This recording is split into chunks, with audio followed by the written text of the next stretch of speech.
Kojo était un loser fauché qui passait ses journées à se laisser dépérir comme toi. Cependant, quand un chaman badass fut envoyé pour l'assassiner, il découvrit qu'il était en réalité la réincarnation de Dracula et commença à éliminer tous ceux qui se mettaient en travers de sa route. Cela le transforma en aimant à salope, et il commença à flirter avec les filles les plus hautes de l'île. Avant cela, Yukita emménage à côté de lui et Kojo devient curieux à son sujet, alors il rencontre Mina, son enseignante, qui est une puissante mage et l'une des rares humains qui connaissent son statut de vampire.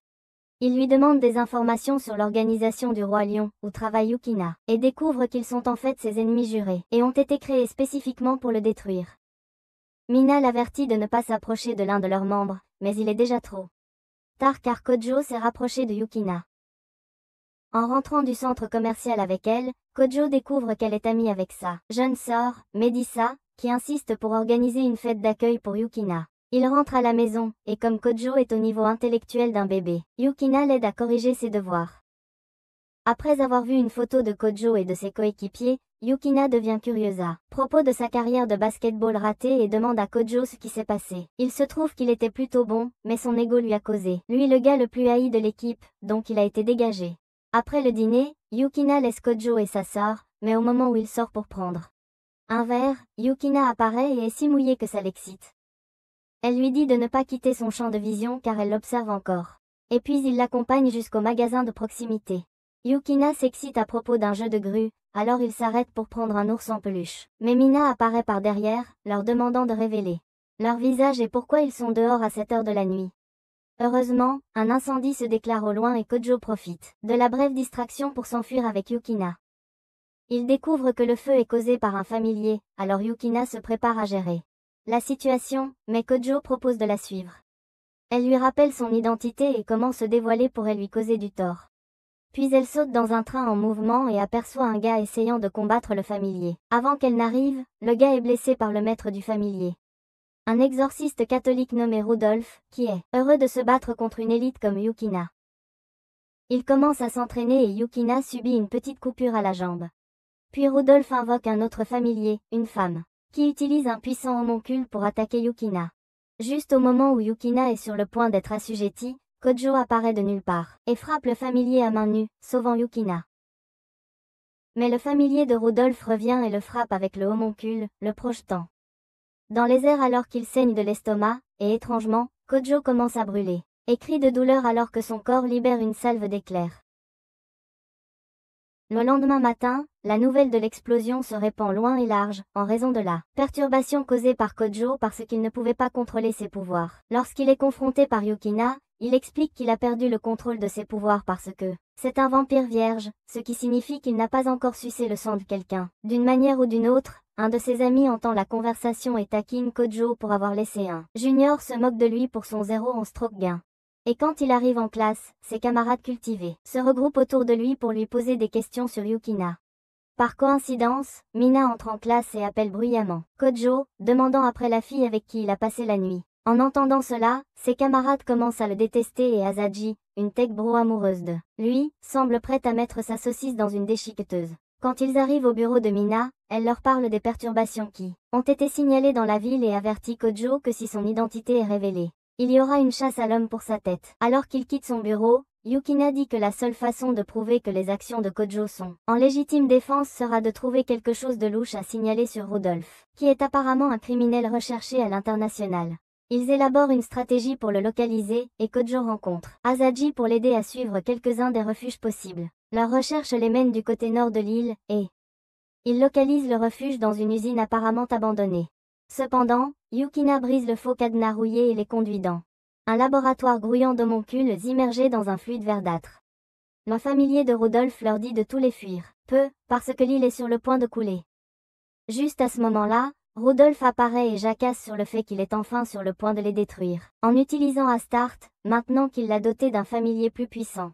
Kojo est contrarié de découvrir que Rudolph utilise simplement Astarte sans réfléchir, alors il se prépare à se battre. Mais avec un coup du géant homoncule, il tombe au sol. Yukina essaie également de combattre l'homoncule avec son arme, mais échoue aussi parce que Rudolph l'a modifié pour absorber les pouvoirs magiques. Cela donne à Rudolph l'avantage et il balance sa hache vers Yukina. Mais à son plus grand choc, Kojo intercepte l'attaque. avec son corps, son sang éclaboussant son visage. Pour terminer le travail, Rudolph sectionne le corps de Kojo de sa tête, laissant une Yukina traumatisée tenant sa tête. Après un moment, le corps de Kojo est complètement guéri, et apparemment il l'a fait tout seul, avec ses morceaux se rejoignant, et tout le sang revenant dans son corps. Pendant que Yukina s'énerve à propos de sa mort à sa place, il la plaque au sol et chuchote des mots séducteurs à son oreille, la faisant rougir et lutter contre son emprise alors que ses digues sont sur le point de céder.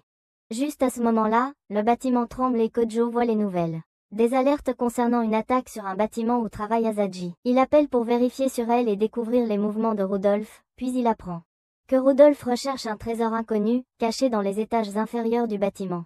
En entendant cela, Yukina se prépare à l'arrêter avant qu'il ne soit trop tard, mais Kojo la retient, parce qu'il est devenu un boulet sur le champ de bataille. Cependant, elle lui rappelle qu'il n'a pas encore été reconnu par les familiers seulement, parce qu'il n'a pas encore consommé de sang humain, alors elle lui dit de boire son sang. Kojo refuse d'abord, mais la serre dans ses bras et se repaît de sa gorge jusqu'à ce qu'elle s'évanouisse. Parallèlement, Rudolph atteint enfin le trésor et verse des larmes de joie tout en ordonnant à Astarte de le prendre, mais Kojo gâche son spectacle en apparaissant au-dessus de lui. Apparemment, le trésor est la main d'un saint mort qui est décédé après avoir été utilisé comme sacrifice pour maintenir l'île ensemble, donc Rudolph prévoit de la récupérer. Quand Kojo voit que Rudolph est déterminé à s'emparer du corps et à risquer de détruire l'île entière, il se précipite en avant et attaque un homoncule, avec Yukina qui le rejoint ensuite. Ils s'affrontent pendant un moment, et lorsque Rudolph réalise que Kojo est plus puissant qu'eux avant, il passe à la vitesse supérieure, active une armure magique et parvient à mettre Kojo au sol. Cependant, Kojo rend la tâche plus difficile pour son adversaire en invoquant le cinquième familier, un cracheur de feu, qui se précipite vers Rudolph et le cloue au mur. La deuxième attaque est bloquée par l'homoncule, mais Yukina charge avec sa lance et la transperce, puis frappe Rudolph au sol. Après avoir éprouvé du plaisir en étreignant Yukina, Kojo prélève du sang d'Astarte pour la soumettre à son commandement, ce qui irrite Yukina. Plus tard, elle fait ses valises, prête à affronter l'organisation après avoir brisé tant de règles, y compris la lance qu'on lui avait confiée.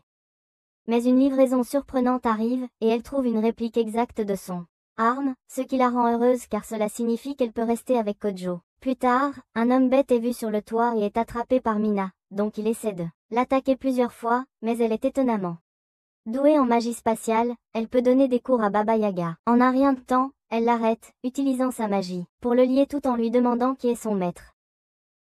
Le matin, chez Kojo, il entre accidentellement dans la chambre de sa sœur et voit Yukina en sous-vêtements, et étant donné son inclination naturelle à être un fripon, il zoome sur son énorme poitrine et se prend un coup de pied au visage. Dans le bus, il s'excuse auprès d'elle, disant qu'il ne s'attendait pas à ce qu'elle soit là de toute façon. Sa sœur explique qu'ils seront tous les deux pom-pom girls pour l'équipe de football parce que les garçons cultivés craquaient pour que Yukina les encourage, et promettent de ramener le trophée à la maison. Kojo rencontre Asaji à l'école, et il découvre que leurs amis les ont associés pour le badminton, essayant de les rapprocher. Pendant ce temps, Mina démasque un scientifique qui travaille sous couverture en tant que bête homme, et quand il se transforme et attaque, elle ordonne à Astar de l'utiliser pour l'entraînement au football. L'idiot se fait passer à tabac et menotté, mais Mina découvre que le cerveau de l'opération a déplacé leurs activités ailleurs. De retour à l'école, Asaji essaie sa tenue de badminton et espère plaire à Kojo mais comme elle a perdu trop de temps, il sort prendre l'air.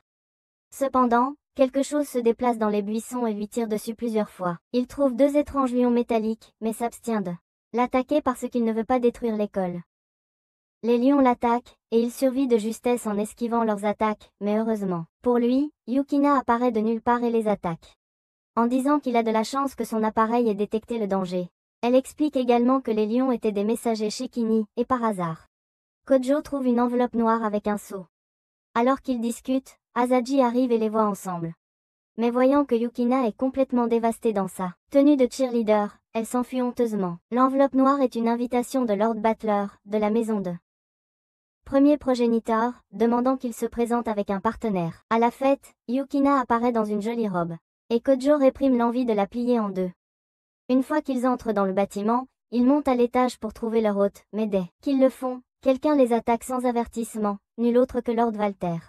Abruptement, des fléchettes volent vers Kojo, et un méchant apparaît, lui disant de retirer ses mains sales de Yukina. Elle traque Yukina, qui la présente comme Sayaka, son ancienne camarade de chambre et une assassin pour l'organisation Roi Lion. Dans le couloir, Walter explique qu'il les a invités pour exiger que Kojo élimine une faction sombre qui menace le règne du premier progéniteur, sinon Walter va détruire toute l'île pour y parvenir.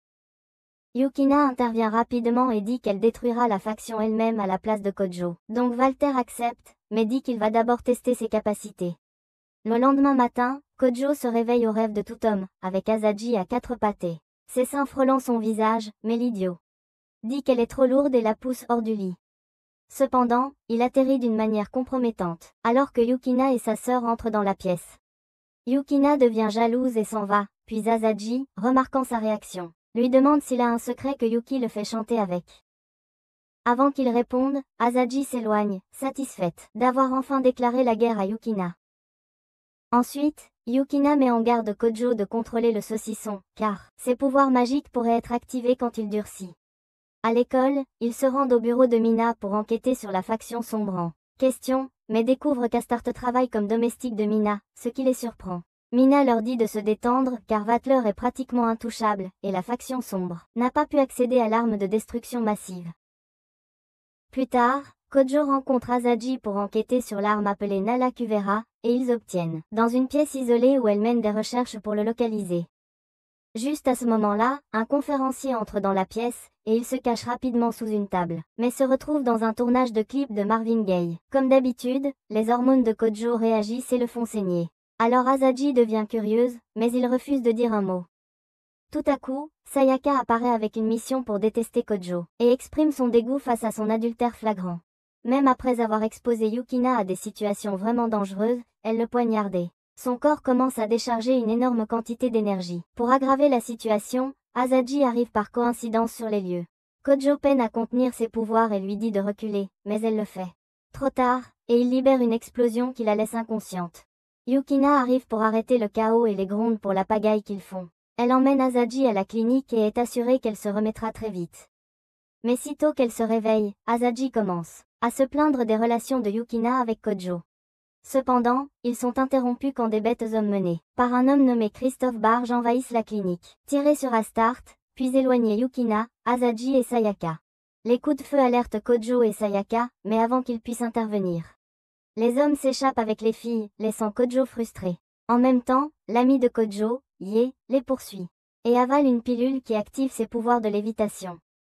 Avec sa capacité à amplifier les sons, il découvre qu'ils sont sur le point d'embarquer dans un hélicoptère, alors il prend trop de pilules et essaie de découvrir où ils vont. Mais Vatler apparaît et projette son corps dans la mer pour l'empêcher d'interférer avec l'opération. Dans l'avion, Christophe dit à Asaji qu'il les a enlevés de force parce qu'elle est une pro hackée et qu'ils ont besoin de quelqu'un pour déchiffrer le Nalikavra, qui sera utilisé contre le premier progéniteur. En la menaçant, il lui rappelle que si personne ne contrôle l'arme, cela pourrait causer un apocalypse. De retour à l'école, Kojo remercie Sayaka d'avoir soigné Astart, et ils arrivent à un point de contrôle menant à l'installation où l'arme sera testée. Ils rencontrent Mina et Walter à l'endroit où l'arme est utilisée pour détruire quelques bêtes véhicules de police, suivant les instructions de Christophe, remarquant qu'ils sont sur le vaisseau de Walter. Yukina devient curieuse de savoir pourquoi Vatler n'essaie même pas d'arrêter Christophe, qui est censé être l'ennemi. Apparemment, il s'ennuie juste et a besoin d'un jouet avec lequel jouer, et il n'essaie même pas légèrement préoccupé si cela coûte des millions de vies sur l'île. Alors qu'il s'en va, Asaji décide d'agir rapidement et de pirater l'arme. Mais Nejiza est soudainement consumée par un esprit inconnu et dit aux dames de se calmer parce que Kojo interviendra bientôt. Pendant ce temps, Kojo reçoit le corps inconscient de Yaes de Valtor, qui s'apprête à s'amuser à détruire l'arme crachant du feu avec ses serpents. Cependant, Yukina l'appelle pour lui dire à quel point l'arme pourrait être dangereuse. Alors il arrête Valtor juste avant qu'il ne commence le combat. En réponse, Valtor détruit le pont pour l'empêcher de s'échapper, laissant Kojo à la merci de l'arme. La bataille commence avec Kojo esquivant les lasers, tandis que Sayaka intervient pour bloquer elle. Attaque avec son épée, tentant de disséquer le corps de l'araignée laser. Cependant, elle est construite comme le marteau de Thor, donc elle n'arrive même pas à lui infliger une égratignure avant qu'elle ne s'envole. Cependant, Kojo invoque un familier et projette la machine dans le sol, les enterrant, lui et Sayaka, en dessous. Pendant une brève seconde, il lui serre les melons pour se rafraîchir et s'excuse ensuite car il apprend qu'elle est vierge et qu'elle a une phobie du Big D peu après. De l'eau commence à s'infiltrer dans le cratère, et ils aperçoivent l'araignée laser se réparant. Pendant qu'Asaji travaille dur pour enfin prendre le contrôle de l'arme, Yukina libère discrètement quelques hommes bêtes.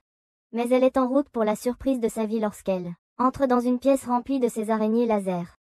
Christophe les aurait apparemment obtenus pour créer une armée, afin de provoquer une destruction inimaginable. Il passe en mode paix et attaque Yukina, qui inflige plusieurs coups avec sa main nue, et lorsqu'il se déplace, elle reçoit sa lance de hisse grâce à ses capacités de contrôle du vent. Avec son épée, elle tranche la main de Christophe, mais découvre avec surprise qu'il a enfin pris le contrôle des autres armes.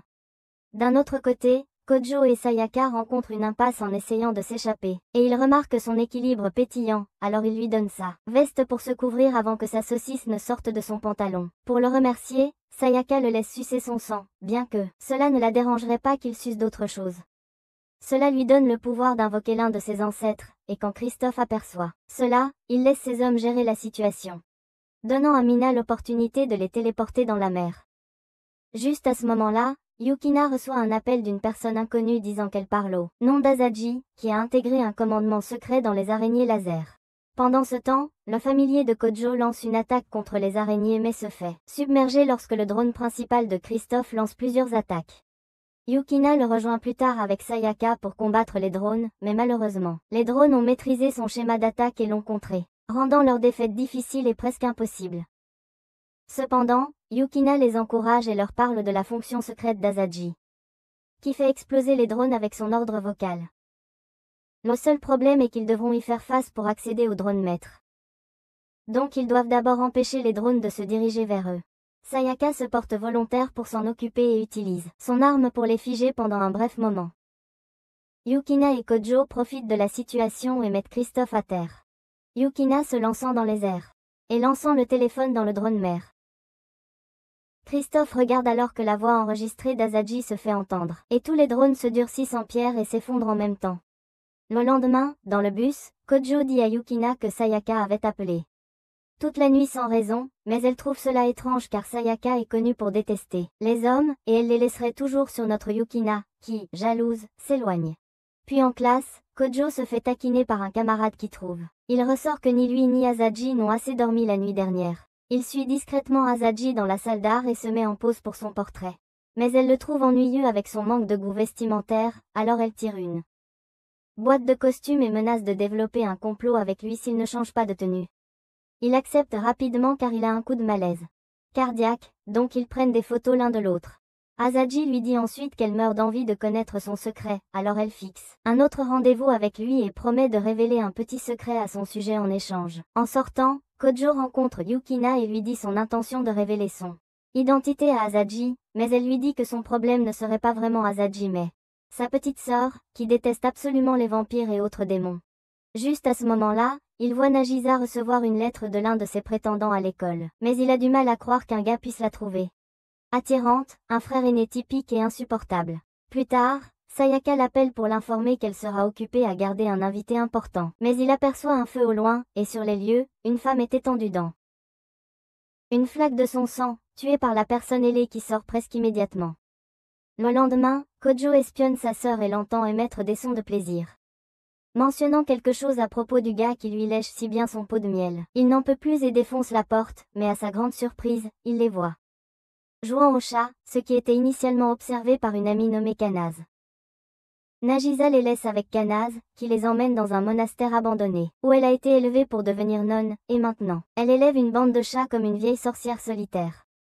En parallèle, à l'école, Yaes et Mina enquêtent sur le cadavre d'une femme et réalisent qu'elle n'a pas été tuée par un démon, car les marques laissées ressemblaient à celles d'un simple humain qui avait aspiré son noyau spirituel.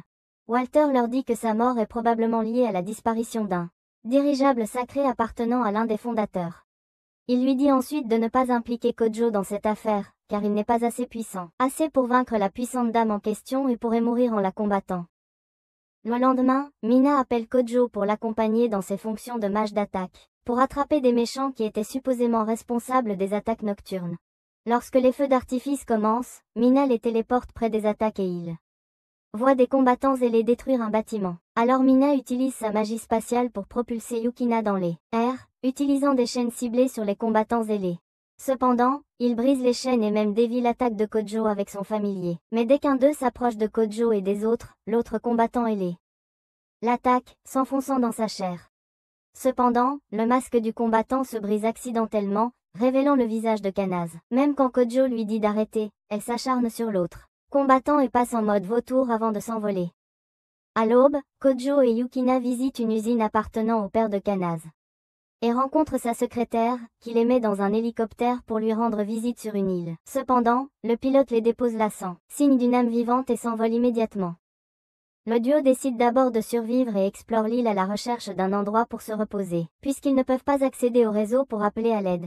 Pendant ce temps, Ye rencontre Sayaka à l'église abandonnée et conclut un accord avec elle, en disant qu'elle ne devrait pas laisser Kojo et les autres découvrir son vrai identité en échange de quelques informations sur l'endroit où se trouve Kojo. Mais juste à ce moment, Meiji et Asaji les rejoignent, et une bagarre éclate entre Sayaka et Asaji à cause de Kojo, sur l'île.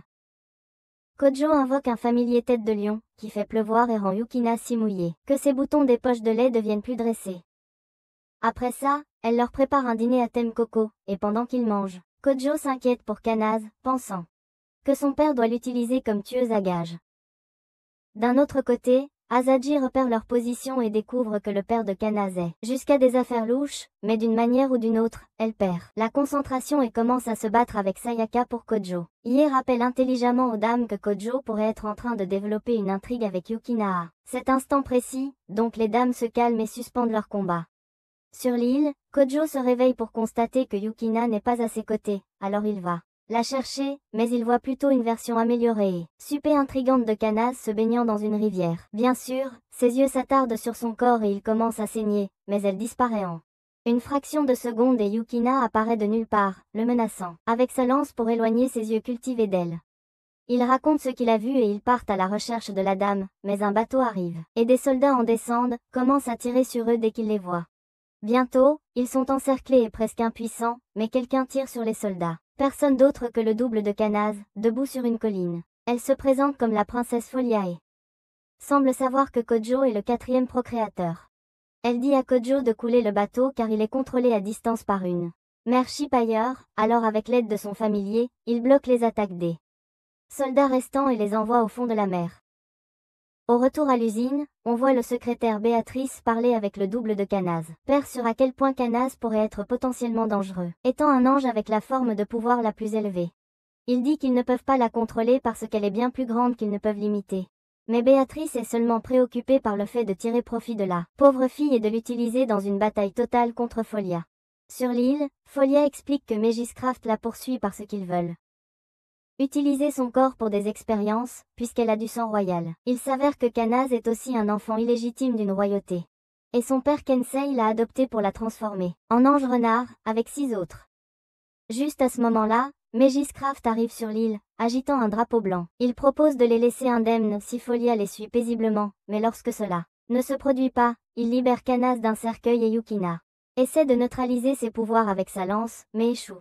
Béatrice prend alors le relais dans le combat contre Yukina, utilisant un familier avec de nombreuses fouets, tandis que le type au look normal se transforme en homme-bête et se prépare à attaquer Folia, qui est à court de balles royales. Dans le ciel, Kanaz se charge et émet tant de lumière qu'elle canalise vers Kojo. Il essaie de se défendre contre ses attaques avec ses familiers, mais elle est tout simplement inarrêtable. Cependant, sa logique d'Einstein suggère qu'il serait bon pour lui de se dévoiler, espérant qu'elle l'écoutera. Les faisceaux laser le touchent au ventre, et il tombe à plat sur le sol. Quelques secondes plus tard, Kanaz perd le contrôle et se tourne essentiellement vers Elsa, tandis que l'équipe Magus s'enfuit comme des lâches. Sur le vaisseau Magus, Sayaka bat quelques soldats, et Mina lui dit que la princesse qu'elle était censée protéger est sur la même île que Kojo et Yukina. Mais en voyant la gigantesque tour de glace que Kanaz a créée, ils sont assez sûrs que Kojo est en danger. De retour sur l'île, Yukina les protège de l'attaque de Kanaz avec une barrière. Mais les blessures de Kojo ne guérissent pas comme elles le devraient d'habitude, alors la princesse tente d'utiliser ses pouvoirs royaux pour éveiller un de ses familiers qui pourrait vaincre Kanaz. Elle procède à le déshabiller et utilise ses puissants ballons pour le ramener à la vie. Mais Yukina ne peut pas supporter de les regarder, alors elle propose de le faire elle-même à la place et l'embrasse avec un peu de son sang.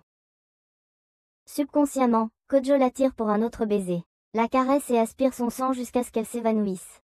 Lorsqu'il reprend conscience, ses blessures guérissent rapidement et Folia lui dit de se dépêcher et de sauver Kanaz, sinon sa conscience sera perdue pour toujours. Elle se met en mode cowgirl et lui dit de la sucer jusqu'à ce qu'elle soit sèche, pour qu'il puisse activer un familier qui surpassera Kanaz en puissance. Peu après, il les libère de la barrière de glace et s'engage dans une altercation avec Kensei, se demandant quel genre de père soumettrait son enfant à de telles expériences inhumaines. Kensei dit qu'il veut seulement que sa fille soit une femme forte et indépendante, le plus haut être après Dieu lui-même. Béatrice interrompt la conversation et attaque avec quelques clones de Kanaz, jurant de créer aussi un clone de Folia. Agacé, Kojo se prépare à se battre et affronte les clones dont il absorbe les pouvoirs, et annule tout, tandis que Yukina dépouille Béatrice au point que elle se sent si honteuse de perdre face à une fille sans armes. Quant au Beastman, Folia le tire sans méfiance et il meurt comme un idiot.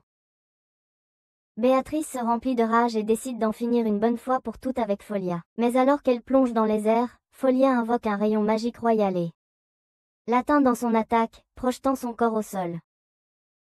En ce qui concerne Kojo, il invoque un gigantesque dragon à 2 têtes, combat les faisceaux de Kanaz et brise ses ailes, mais elle maintient encore sa forme. Donc Yukina invoque l'esprit du ange renard hors de son corps, puis les têtes du dragon de Kojo brisent les ailes. Après tout ce qui a été dit et fait, Sayaka et Mina, appelés du navire, et Kanaz, reprend conscience. Kensei est emmené pour interrogatoire, et il explique qu'il ne créait que les anges renards parce qu'il se préparait au moment où le pouvoir de Kojo deviendrait impossible à maîtriser. Ie dit qu'il travaillera pour eux dorénavant. Et Folia vient dire au revoir à ses amis.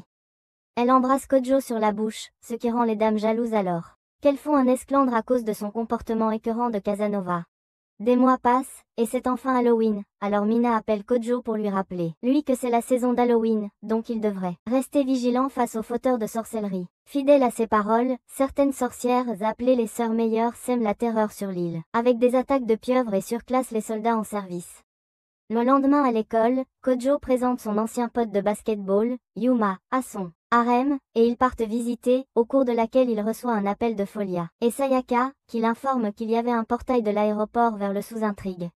Et qu'elles étaient coincées là-bas. Étonnamment, elle l'informe aussi que Min a disparu et a transmis des instructions pour qu'elle priorise la sécurité de Kanaz. Plus tard, Kojo rentre chez lui pour prendre un bain mais se retrouve téléporté dans la salle de bain de Yukina, où Astarte et Kanaz sont en train de se baigner. Il regarde un moment mais se sent étrange par rapport à l'expérience, alors il se rapporte à Yukina, expliquant ce qui s'est passé. Elle dit qu'il a été théorisé qu'il y a eu une distorsion dans l'espace de l'île. Donc ils devront être vigilants à chaque point de sortie. Bien plus tard, Kojo sort pour prendre un verre, et Yuna sort dans un costume de sorcière sexy, puis lui demande s'il l'aimerait encore si elle n'était pas humaine. Il lui assure que peu de ses amis sont des humains complets, alors elle se penche et l'embrasse, mais le lendemain matin, Yuna se réveille en hurlant. Yuna se rend aux chambres de Yukina et semble rougir en voyant les dames en sous-vêtements, mais elle s'écrie soudainement qu'elle est en fait Kojo. Il lui pose des tonnes de questions personnelles pour confirmer qu'il est vraiment Kojo. Et après avoir répondu à toutes, il avoue que Yuna l'a embrassé la nuit dernière et a écrit si fort qu'ils ont échangé de corps, mais il s'est réveillé. Et elle n'était nulle part à trouver dans son propre corps. Pendant ce temps, Asaji essaie de trouver une cause possible aux distorsions spatiales. Et a trouvé des nouvelles de quelque chose de similaire qui s'est produit il y a 10 ans, qui a été orchestré par les sœurs sorcières. Après avoir discuté avec Asaji, Yukina réalise que la seule raison valable, l'explication des comportements de Yuma et de la façon dont elle a pu disparaître avec le corps de Kojo et qu'elle est aussi une sorcière. En effet, Yuna se présente dans le corps de Kojo devant Walter et les sœurs Mayer, se présentant comme Yuna, la sorcière de Notaria. Pendant ce temps, Asaji atteint une étape importante en essayant de résoudre le problème de la disruption spatiale et décide de faire une sieste, tandis que Kojo et les autres dames sortent déjeuner. Il est évidemment frustré par Yuna et son audace d'utiliser son corps comme elle le souhaite. Et même si Yukina aurait facilement annulé le sort, cela causerait de graves dommages à son véritable corps. Juste à ce moment-là, Yuna s'approche d'un grimoire. Elle serait supposément en train de l'utiliser pour libérer sa mère et d'autres criminels. Et quand elle commence à puiser dans son pouvoir, Kojo ressent la montée de puissance d'où il se trouve. Yukina l'aide à localiser la source et il se dirige vers la tour, mais il continue de tomber sur des portails et d'apparaître à d'autres endroits. Cependant, il reçoit un message de l'assistant IA d'Asaji, lui montrant un itinéraire plus court vers sa destination, et finalement, ils y arriveraient à temps. Kojo confronte Yuna et demande à ce que son corps lui soit rendu, mais découvre qu'elle en a besoin, car elle nécessite un corps physique extrêmement puissant pour briser la barrière de la prison. Balter dit qu'il est juste là pour le fun et attend avec impatience un combat épique avec les détenus évadés. Alors qu'il disparaît, Kojo et Yukina sont saisis par les tentacules des sorcières, mais ils sont libérés à temps par Folia et Sadaka, qui arrivent au bon moment. Cependant, Yuna accède à la barrière au même moment et disparaît, mais Kensai apparaît et, suivant les ordres de Folia, crée un portail pour téléporter Kojo et Yukina vers la barrière afin qu'ils puissent arrêter Yuna à temps. Ils y arrivent et Kojo l'affronte sur ses actes, mais elle raconte que elle est une BE accent aigu éprouvette créée uniquement dans le but de briser la barrière de la prison, pour sauver sa mère et des criminels innombrables.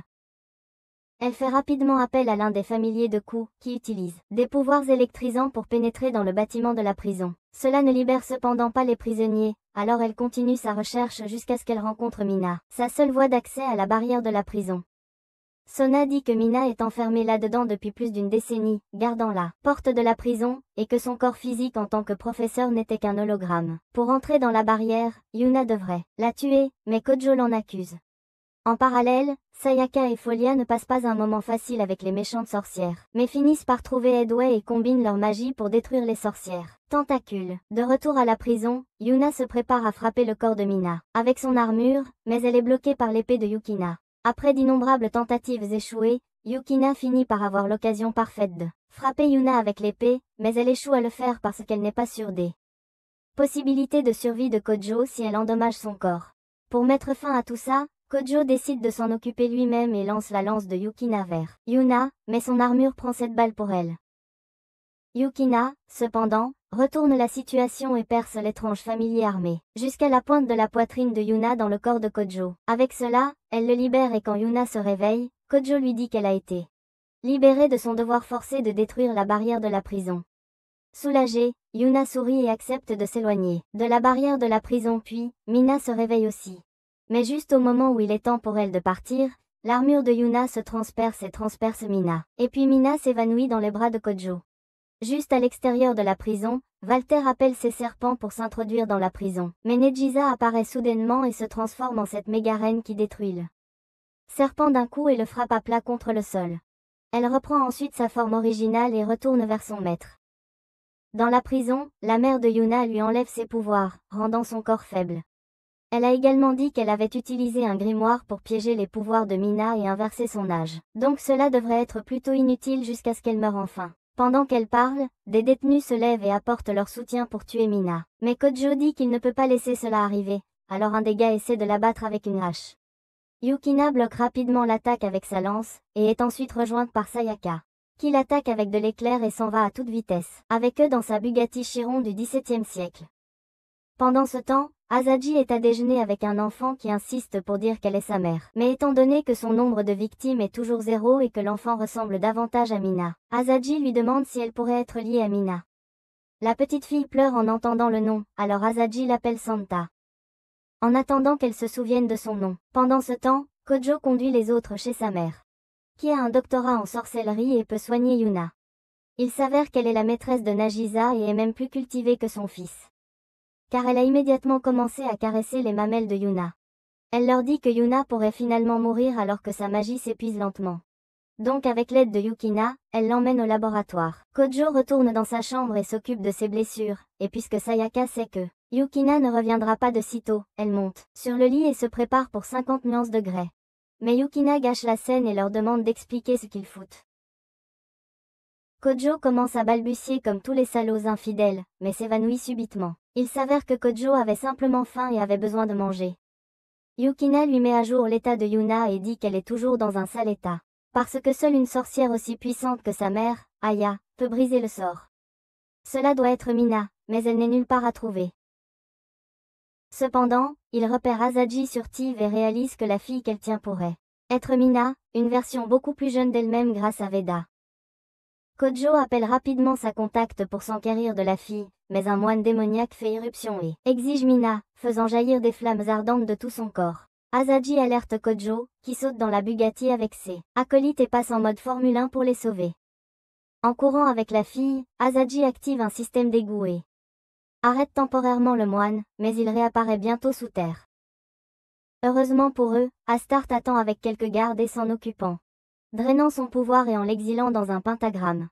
Mais assez vite, Athènes continue son combat et utilise une corde néon pour retenir les gardes. Asadji et Mina tombent au sol alors que la femme libère des locustes néons. Mais heureusement, ils sont sauvés par Valter. Atta libère ses insectes et lie les serpents de Valter, mais il annule sa magie avec une créature tentaculaire, puis il la lie, et commence lentement à enlever des morceaux d'elle. Kojo arrive à temps et l'empêche de devenir Ted Bundy, et Astarte éloigne Atta. Valter propose de garder Mina en sécurité pour que Kojo puisse se concentrer sur le combat, et même si le type ne peut vraiment pas être digne de confiance, Kojo accepte l'offre. De retour à l'académie, un prisonnier évadé confronte Aya au sujet de son intention. Et pourquoi elle n'a pas prévenu les autres prisonniers qu'elle avait trouvé les clés de la barrière de la prison. Elle fait appel à son géant élémentaire pour sortir le type, mais il lui dit de se calmer car il est en réalité intéressé par son petit rituel. Elle explique ensuite qu'elle essaie de recréer un grimoire que Mina avait détruit, en utilisant les souvenirs de Mina, en commençant par transformer l'ensemble de l'école en terrain de jeu pour sa magie. Kojo monte à bord du navire de Valter et voit un type le regarder jalousement. Parce que Valter semble avoir le béguin pour Kojo. Il se dirige vers un bain et est entouré de quelques méchants, qui lui offrent des rapides. Parce que Valter n'est pas intéressé par les femmes et n'a aucun intérêt pour leur boîte à biscuits. L'idiote les poursuit parce que son jeu de billard est plus faible que le tien. Donc ils partent, et Asadji se joint à lui dans le bain. Cependant, il voit son corps brûlant sans aucun plié, saigne, puis il se retire pour la nuit avec Mina. Étrangement, Mina passe en mode réinitialisation d'usine, accédant à ses souvenirs sauvegardés avec un minuteur. En parallèle, l'un des évasés enduit le vaisseau de Vatler et commence à se battre avec lui. Le type tranche à travers le dragon de Valter comme s'il s'agissait d'un gâteau, donc Vatler fait apparaître deux autres familiers. En même temps, un autre criminel arrive et affronte Yukina et Sayaka. Kojo et Asadji décident de quitter le navire avec Mina, puisque Vatler devient fou avec ses pouvoirs. Le majordome les conduit à une sortie secrète, et une voiture vient chercher Asadji. Quant à Vatler, il finit par maîtriser son adversaire avec son dragon et quelques shrapnel, mais Sayaka lutte toujours avec le sien, qui s'est soudainement transformé en Bendis à 4 bras. Lorsqu'il pousse un vent fort vers elle, elle le contre avec une balle magique qui se transforme en un bouclier électrisant et l'électrocute jusqu'à l'oubli. Ils se retrouvent tous, pensant que tout est fini, mais Aya apparaît, avec son grimoire et annule la magie de tout le monde. Elle poignarde ensuite Kojo, alors Yukina s'élance dans le ciel pour lui porter un coup avec sa lance, mais la sorcière la capture et avoue que Yukina était la véritable cible, sachant que seule sa lance pourrait encore conserver ses pouvoirs magiques contre le sort. Kojo et Sayaka se reposent dans une chambre, et à cause du sort d'Aya, ses blessures ne peuvent pas guérir puisque ses pouvoirs magiques sont désactivés. Sayaka propose de se déshabiller et de l'exciter, et elle commence par lui montrer la lingerie de sa grand-mère, mais comme prévu, cela tue l'ambiance. Plus tard, Yuna fait irruption avec sa blessure et offre son sang à Kojo, car elle est la fille d'Aya. Et puisque la magie d'Aya est toujours active, la magie de Yuna fonctionnera toujours pour Kojo. Elle se fait une coupure au cou et le laisse la sucer, jusqu'à ce qu'il soit rassasié, ce qui fonctionne et active son état de vampire. Il se dirige aussi vers Sayaka, qui le piège entre ses jambes, car elle ne peut pas en avoir assez de lui. Ensuite, son quatrième familier est activé, ce qui fiche tout dans l'espace et empêche l'île de sombrer à cause d'un manque de magie. Il se dirige vers l'école et libère Yukina de sa cage, puis les deux se préparent à vaincre la sorcière. Cependant, elle invoque ses camarades de cellule pour se battre. Haine son nom, mais Kojo les termine d'un seul coup. Ya détourne ensuite son attention vers Yukina et lui lance son épée pour voler ses souvenirs, mais au dernier moment, un gardien doré apparaît, envoyé par Mina. Lie a apparemment récupéré ses souvenirs et revendique au livre d'Aya, l'utilisant pour lier son familier. Aya vend rapidement son âme au diable et assume état le plus puissant dans lequel une sorcière puisse exister. Heureusement, l'épée de Yukina peut la ramener à son état de sorcière basique. Lors elle l'utilise et affaiblit Ada, rendant la raison à il alors que tous ses sorts magiques sont annulés. Ils regardent tous plus tard les feux d'artifice et Yuna embrasse Kojo avant de le quitter. Ensuite, tout le monde assiste à la proposition de mariage de Yukina à Kojo. Quelques jours plus tard, Kensei est attaqué par une caricature de Michael Jackson, qui se fait appeler Ku et prétend revenir pour la relique de son maître pour activer le sang du vieil homme sage. Parallèlement, Yukina reçoit 4 jours de vacances et est priée de s'amuser plutôt que de garder un misérable vampire vierge. Elle le rencontre au centre commercial pour lui annoncer la nouvelle, mais ils sont plus tard visités par Ku, qui cherche Kanes pour l'utiliser comme offrande au vieillard sage. Ku attaque Kojo avec ses pouvoirs d'alchimiste et Yukina intervient pour le sauver. Loga voit qu'il est en désavantage, alors il s'enfuit mais d'abord, il essaie de mettre fin à Kojo avec un arbre qu'il a transformé en acier. Curieux, Kojo visite le bureau de Mina et demande à Astarte ce que les alchimistes comme Ku cherchent. Il découvre qu'ils cherchent l'immortalité, alors il va se renseigner davantage à propos d'eux auprès d'Asaji. Cependant, elle n'en sait rien, alors il se dirige vers le vieux monastère, où Ku effectuera plus tard son rituel. En chemin, il entend quelqu'un et immobilise Asaji au début, mais c'est juste Mina, qui a l'air si dégoûtée qu'un méchant comme Asaji ait pratiquement détruit le bar pour une petite saucisse.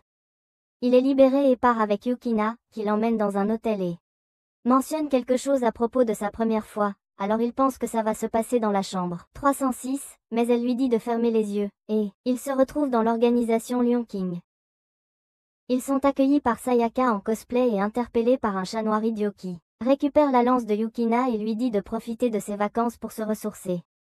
Asaji appelle Kojo pour lui signaler qu'elle a perdu les boucles d'oreilles qu'il lui a offertes et qu'elle les cherche autour du monastère. Il l'avertit de rester à l'écart, mais elle est trop impliquée dans les Danai Ring. Inconnu d'elle, Ku et son maître sont au ancien monastère, activant le rituel du sang sage. L'alchimiste légendaire Nina se matérialise et le chef Skinny trempe dans son sang. Peu après, son corps commence à être dévoré, et il appelle Kao à l'aide, mais il aurait dû savoir qu'il n'était qu'un bouc émissaire et que Ku agissait pour son propre bien. Bientôt, Asaji est frappé par les débris du bâtiment et regarde le rituel du sang se dérouler, mais dès que Kao la repère, il l'antenne au niveau de l'abdomen et elle tombe morte. Kojo court vers l'endroit seulement pour trouver Asaji morte, et dans son angoisse, il crie, libérant tant de puissance que cela perturbe les systèmes de l'île. Ku s'approche et se moque de lui, provoquant Kojo. Et Yukina a lancé une attaque simultanée contre lui. Cependant, il esquive les attaques et active sa forme immortelle métallique. Alors Kojo invoque un dévoreur de mercure, qui se débarrasse de ce morceau de métal laid. Juste à ce moment-là, Asaji ressuscite avec ses taches de sang, et semble avoir oublié qu'elle était morte. Elle suit Kojo chez lui pour prendre un bain, mais dès qu'elle lave les taches, elle trouve un bouton rouge sur sa poitrine, et quand elle l'appuie, elle perd connaissance. Elle se lève et marche sans but dans le salon. Donner à Kojo une autre raison de saigner par désir. En fait, la dame qui parlait n'était plus Asaji mais Nina, dont le sang a été utilisé pour le rituel et a sauvé Asaji de la mort. Elle crée une serviette à partir de fleurs, car elle est aussi alchimiste. Puis dit à Kojo de ne pas s'emballer, car Ku n'est pas mort et s'est seulement divisé en parties. Pendant que cette conversation se poursuit, Ku se faufile dans un bâtiment et se fait piéger par Mina pour l'empêcher d'atteindre sa cible, Kanaz. Il se transforme bientôt en sa forme métallique et se libère des chaînes, mais Astarte le réduit au silence si facilement.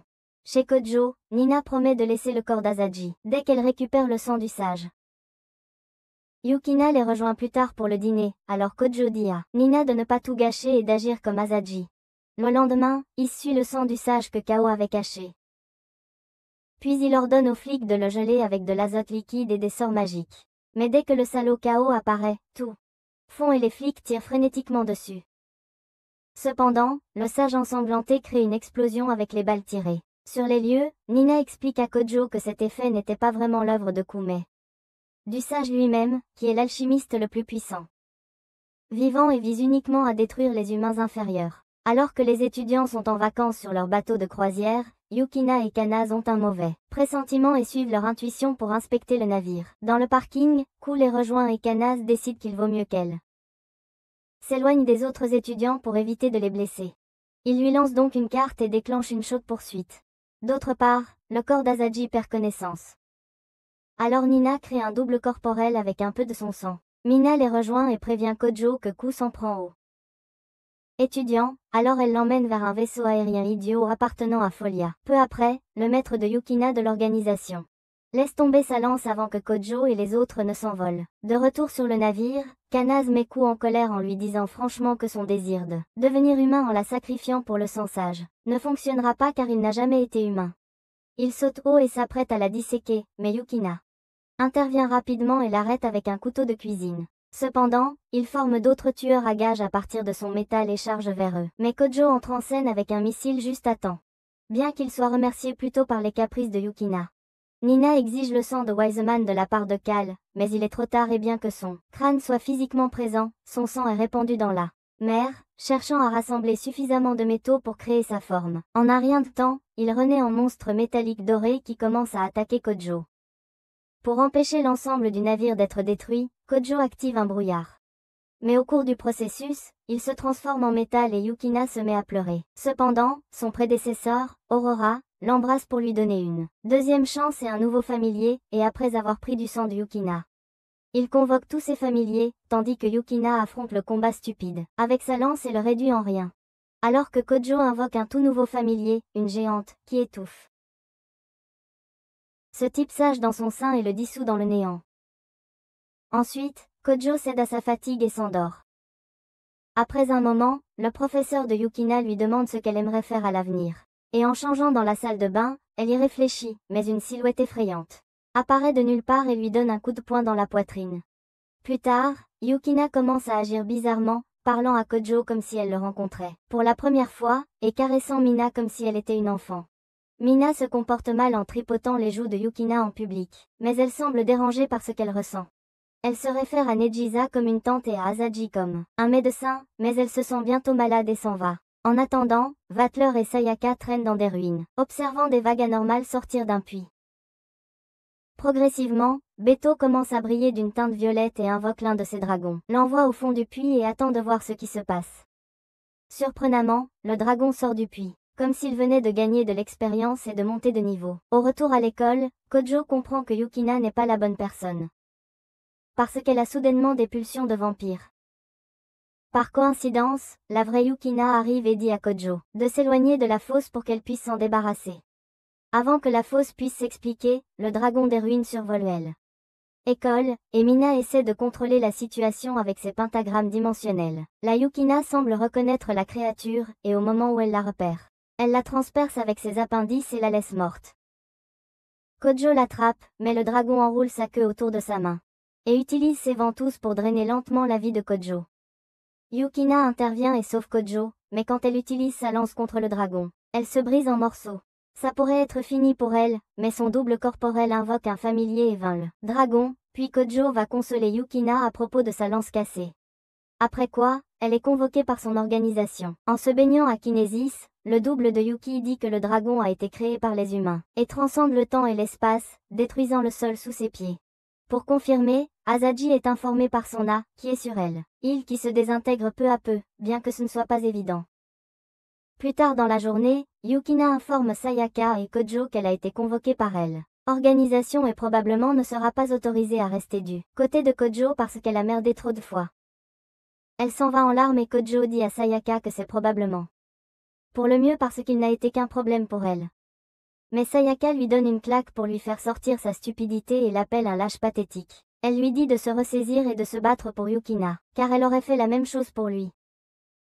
Réaliser qu'elle a raison, Kojo remercie Sayaka et court pour arrêter Yukina, tout en se remémorant les souvenirs qu'ils ont partagés ensemble. Cependant, sur son chemin, le dragon cause une destruction massive et Asaji dit à Kojo de courir se mettre en sécurité parce que l'île va sombrer dans les prochaines heures. Asaji est sur le point de confesser qu'elle l'a embrassé parce qu'elle est amoureuse de lui, mais les interphones cessent à ce moment-là. Pendant ce temps, Yukina est approchée par sa fausse version et conseillée de confronter ses sentiments. Elle avoue qu'elle veut vraiment rester avec Kojo, alors la fausse crée un billet magique qui l'emmènera rencontrer Kojo. Kojo, quant à lui, attaque le dragon avec son familier, et parvient réellement à le tuer, mais il ressuscite immédiatement. Avec l'aide de Sayaka et Arteta, ils attaquent le dragon. À nouveau, mais encore une fois il tombe et ressuscite en quelques secondes. Après que le dragon ait absorbé une partie des pouvoirs de Kojo, Kojo tombe au sol et Walter intervient rapidement, prêt à tout donner contre le dragon. Des cieux, Yukina apparaît soudainement avec une nouvelle lancée. Frappe le dragon en plein cœur, le faisant gicler tellement de crème. Kojo prend un peu de son sang et devient assez fort pour inverser les attaques du dragon. Ensuite, les deux Yukina combinent les énergies de leurs armes et coupent sa queue. Et le familier de Kojo termine le travail, détruisant le bastion du dragon. Après cette bataille, tout revient à la normale et Yukina dit qu'elle va plaider auprès de son organisation pour lui permettre de rester sur l'île. Mais Sayaka lui dit que personne ne lui a vraiment demandé de quitter l'île. La commande de retour n'était qu'un contrôle médical de routine. La fausse Yukina leur dit au revoir et s'en va, mais avant De partir, elle appelle Yukina sa maman, puis disparaît. Après avoir tout analysé, Yukina et Kojo réalisent qu'elle était leur fille du futur, étant donné qu'elle était une vampire et le portrait craché de Yukina. Alors que Kojo se retrouve à faire des tâches subalternes à la piscine, il commence à se plaindre comme une fille du 21e siècle sur pourquoi il devrait nettoyer la piscine alors qu'il est censé profiter de sa vie. Yukina, qui l'observait, rappelle à Kojo qu'il laisse généralement ses. Il sèche les cours et se fait prendre, c'est pourquoi il est obligé de faire le travail supplémentaire. En entendant cela, Kojo rappelle gentiment à Yukina comment il ne sèche pas les cours pour s'amuser, mais se retrouve toujours dans des problèmes compliqués avec les monstres libérés par Frankenstein. Là-dessus, il se plaint de la manière dont Mina est raciste envers les vampires. Car elle lui fait toujours faire un travail acharné. Yukina, étant en période d'ovulation, sourit à Kojo, et lui dit qu'elle va l'aider à nettoyer la piscine. Se sentant coupable, Kojo s'excuse auprès de Yukina, qui lui assure qu'elle est après tout l'observatrice du 4e progénitor. En sautant dans la piscine, Yukina montre accidentellement à Kojo son armure narrative, ce qui la fait rougir instantanément. Elle s'énerve contre Kojo, lui disant à quel point il est pervers même quand Kojo lui rappelle qu'il n'est littéralement pas responsable de sa propre stupidité. Se sentant troublée, Yukina prend un tuyau d'eau et l'utilise pour donner une leçon à Kojo. Tout à coup, Yesa arrive sur les lieux et dit au duo qu'ils ne peuvent pas flirter ouvertement comme ça. En entendant cela, Kojo se demande s'il est entouré de personnes aveugles qui ne peuvent pas voir ce qui se passe réellement. Yukina rejoint la conversation en disant avec colère à Eust qu'elle « Je préférerais m'inscrire à une torture médiévale plutôt que de flirter avec Kojo ». Changeant de sujet, Eust dit à la bande comme ce resort chic organise un essai permettant aux losers fauchés d'assister gratuitement, ce qui et pourquoi ils devraient aussi y aller puisqu'ils sont également des glandeurs. Alors que Kojo et Yukina expriment leur excitation, Yesa déclare que il va aussi inviter Neidisa et Asaji.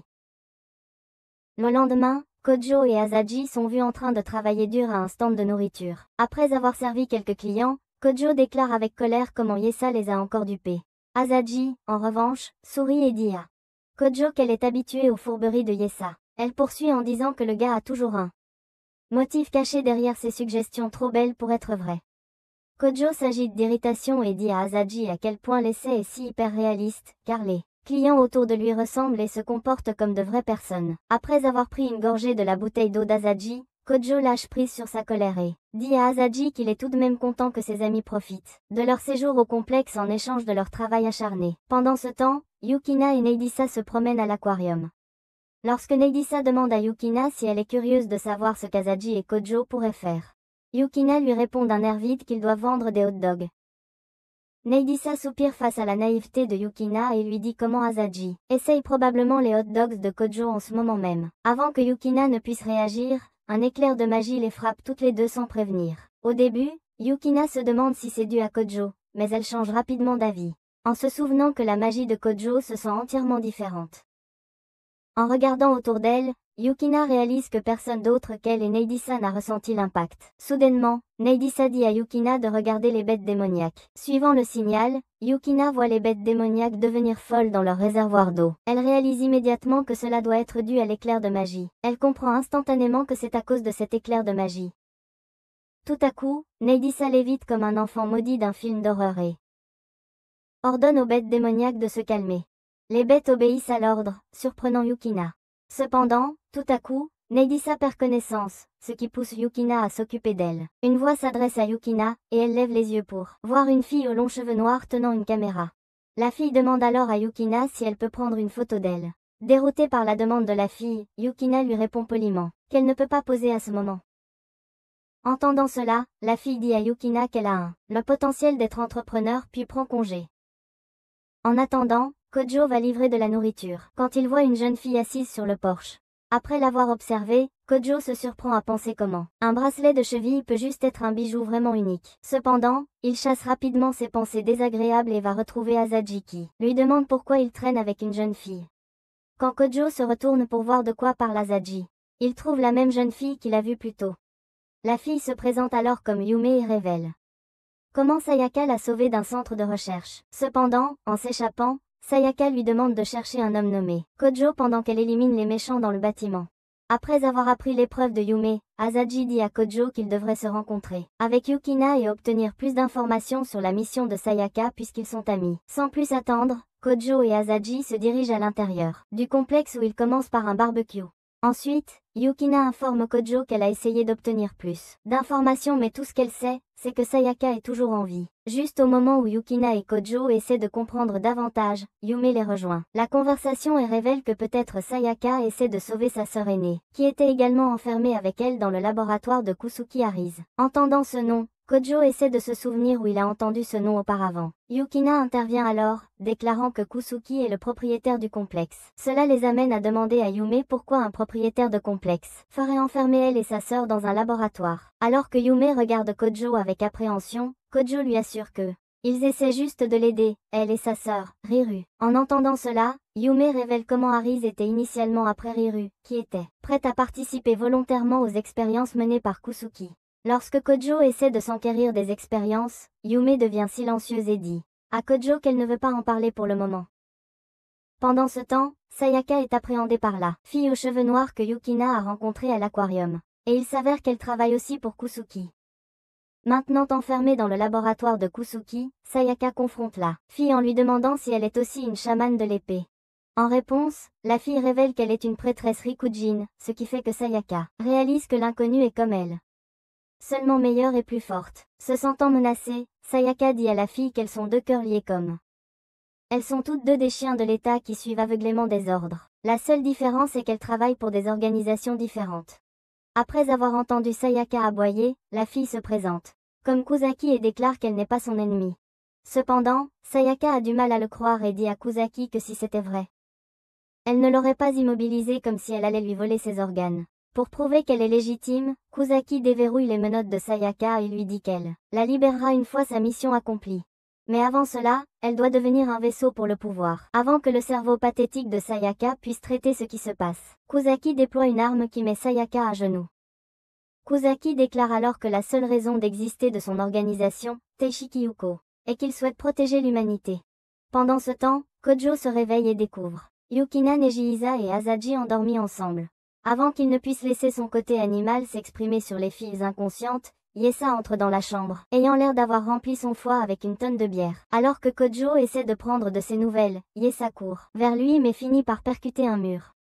Avant de s'évanouir, Yesa marmonne quelque chose à propos du contrôle mental. Soudainement, Kojo entend une fille pleurer. Généralement, il ignore ce genre de situation car il sait comment son espèce meurt habituellement dans les films d'horreur. Cette fois-ci, cependant, Kojo se lève et trouve Yume en train de pleurer, qui lui dit de rester en arrière. Soudain, la queue de Yume vient frapper Kojo, ce qui provoque la fuite de Yume par honte. Quand Kojo se retourne, il voit Yukina debout.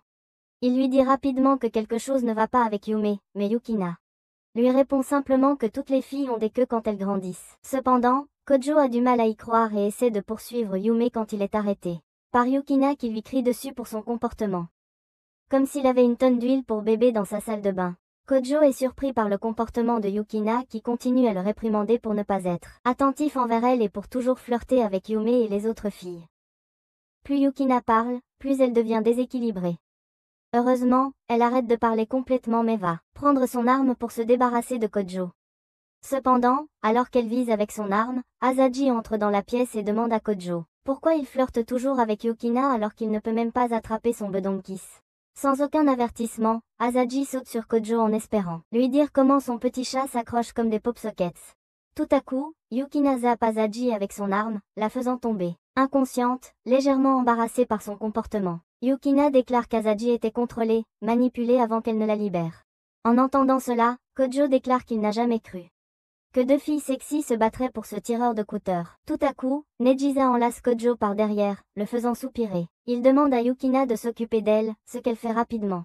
Une fois que les choses reviennent à la normale, Kojo et Yukina se demandent qui pourrait bien. Elles veulent toutes se livrer à un gangbang comme ça quand on entend Yume glousser d'en haut. Enlevant son innocence qui avait trompé tout le monde, Yume affirme qu'elle a contrôlé l'esprit de tous pour qu'ils disent ce qu'ils veulent vraiment dire. Elle révèle également qu'elle n'a pas pu contrôler l'esprit de Kojo et lui demande s'il est. Parce qu'il n'a pas de cerveau du tout, comme elle en était sûre. Par Kasaki qu'elle pourrait même manipuler le Léviathan. Voyant un changement si radical dans l'attitude de Yume, Kojo affirme avec assurance qu'elle ne peut pas être la douce fille qu'il portait sur son dos. Yume sourit et dit qu'elle est Yume, mais que Yume aime l'appeler Riru. Se souvenant que Yume leur avait dit qu'elle avait une sœur aînée nommée Riru, Yukina demande à la fille Devant elle, si Yume a un trouble dissociatif de la personnalité.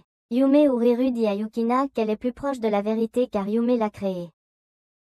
En réponse à un traumatisme depuis qu'elle était harcelée par ses pères et ses parents. Confuse quant à la raison pour laquelle quelqu'un harcèlerait une fille comme Yume, Yukina demande à Riru ce qui a poussé les gens à détester Yume. La fille révèle alors que c'est parce que Yume est un succube et que personne ne veut être ami ou parent d'une fille qui peut manipuler leur esprit pour leur faire avouer leurs désirs les plus pécheurs. Après avoir appris la vérité, Riru dit avec confiance à Kojo qu'il doit détester Yume maintenant. Mais à son grand désarroi, Kojo déclare que sa dernière petite amie avait 20 personnalités. Surprise par cela, Riru demande à Kojo s'il est un fichier PDF, mais, au lieu d'attendre une réponse, elle s'échappe. Kasaki arrive sur les lieux et salue Kojo et Yukina, qui informent Kojo que Kasaki appartient à une organisation qui s'occupe également des catastrophes magiques. Kasaki envoie alors une Sayaka sous contrôle mental vers Kojo et Yukina pendant qu'elle s'enfuit avec Riru. Kojo dit à Yukina de poursuivre Riru pendant qu'il s'occupe de Sayaka. Avant de partir, Yukina dit à Kojo que Sayaka est super forte et donc il devrait être prudent. Rapidement après cela, un combat éclate entre Sayaka et Kojo, qui jette Sayaka dans une rivière voisine et lui aspire son sang. Ailleurs, Yume revient à elle et dit à Kasaki et Yukina d'arrêter de se battre pour elle. Sans leur donner une chance de réagir, Yume s'envole comme une chauve-souris. Yukina revient et trouve Sayaka revenue à ses sens, alors elle demande si le président Kusuki veut une jeune fille parce qu'il a l'intention d'ouvrir une île Epstein. Sayaka précise alors que Yume est une descendante de la succube la plus puissante du monde, l'île, l'est. C'est pourquoi Kuzuku a l'intention d'utiliser le pouvoir de Yume pour contrôler une arme vivante appelée Léviathan.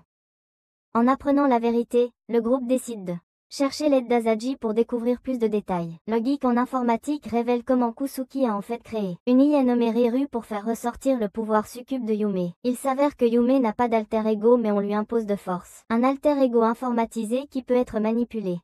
Sans perdre une seconde, Kojo, Sayaka et Yukina se précipitent pour sauver Yume. Dans le véhicule, Sayaka dit avec colère à Kojo d'oublier ce qu'il a vu plus tôt.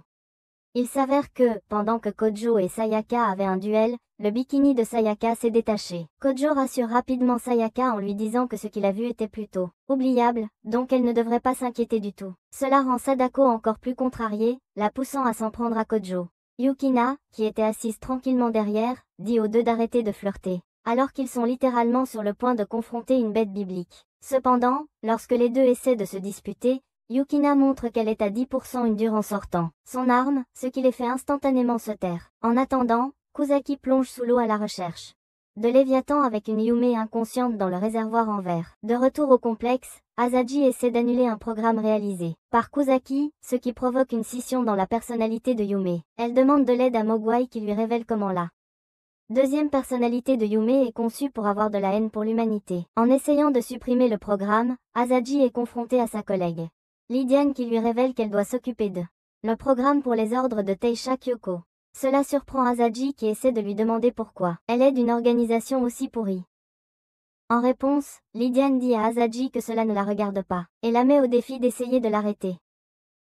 Pendant ce temps, sous l'eau, le sous-marin de Kusaki s'arrête en repérant Léviathan qui se détend dans les parages. Cependant, tout à coup, Riru se réveille, ce qui surprend Kusaki, qui appelle rapidement Kusaki pour lui demander ce qui se passe. Kusaki révèle alors qu'elle l'a utilisé et ne suivait pas vraiment ses ordres car elle a reçu une mission secrète de son organisation, couler l'île. Enragé, Kusaki tente d'attaquer Riru, qui neutralise facilement le vieil homme. Riru lui demande s'il est surpris d'apprendre qu'il est la vraie victime. À bout de rage, Kusaki tente de frapper Riru, qui le repousse aisément. Dehors, Kusaki apprend l'intrusion du gang de Kojo et se dirige vers eux pour les affronter. Étant la patronne badass qu'elle est, Kusaki déclare que dès que Léviathan est manipulé par Riru, alors ils ne pourront rien faire. En entendant Kusaki dire que c'est Riru qui manipule Léviathan, Kojo dit qu'il pensait que c'était Kusaki qui faisait tout ça. Kusaki révèle ensuite que c'était le véritable souhait de Yume de détruire l'île car elle était rejetée par tous sur l'île. Kusaki ajoute que Yume a plongé ses parents et ses camarades dans le coma parce qu'elle voulait se protéger de leur brutalité. Elle révèle également qu'il y avait des moments où Yume envisageait de mettre fin à ses jours mais ne pouvait pas parce qu'elle savait que Lila choisirait un autre contenant et que le cycle de haine et de douleur continuerait. C'est pourquoi Yume s'est associée à elle pour qu'elle puisse atteindre leurs objectifs.